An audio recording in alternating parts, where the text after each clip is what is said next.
hmm A green manure mix? Yes. Field peas, oats, and hairy vetch? Yes. A lot of this is really inexpensive. I'm sure they have really good pricing. Yeah. Per acre, it's like 50 to 90 pounds for buckwheat. Yes.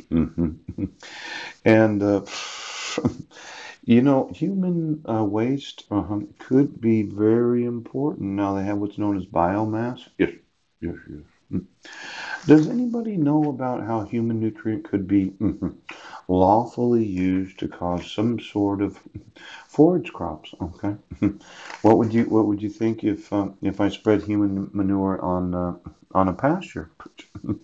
Didn't put any cows out there for a year and just let it do its thing through a cycle. Then let cows eat the grass after it had human manure. Has anybody ever gotten concerned that somebody actually shit in a field and you had eaten a cow that had eaten the grass that had grown in the shit? No. Do you think it ever happened? I think it did. Now, well, I have a rule, right?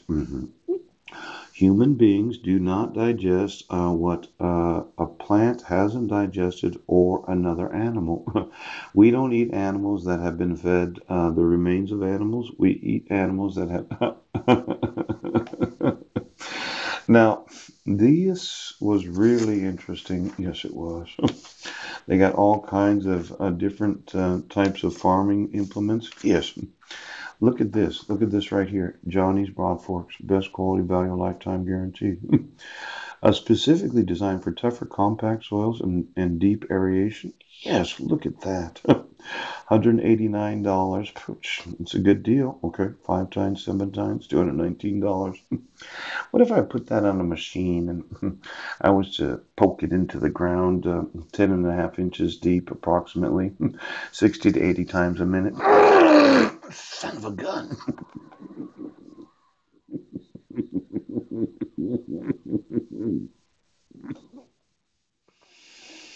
What if I put a large amount of human nutrient on the ground? Yes. Use one of these hard pan broad forks and just jabbed it in there. Having the wobbler, yes, I could redesign a lot of these so that the human nutrient doesn't sit on the top of the ground. Yes, I could. I could use one of these hard pan broad forks or traditional broad fork. Put it on the front of a machine. It's going up and down, up and down, up and down. Maybe 6 inches of it on some hard soil, connected to a very powerful piece of machinery that has 7 tines wide that moves itself along because of front or rear drive. Now, would you feel better about using human nutrient if it was in the ground instead of on top of it?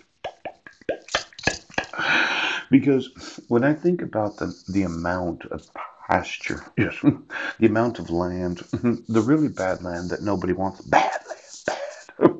Places where they're not growing anything, but you could have livestock. If I could get some of these hard pan broad forks, yes, put them on. Well, it kind of looks like a small lawnmower, but it's bigger than a lawnmower. It's like a medium-sized riding lawnmower. Yes, where this thing goes up and down, well, maybe 20 to 50 times a minute. And I was to spread human nutrients through. I know there's a rock there. It's going to bend these. What if I used a tensile strength at about 2,500 to 3,000 degrees? What's going to break? The metal or the rock? Now! Now I know. Okay.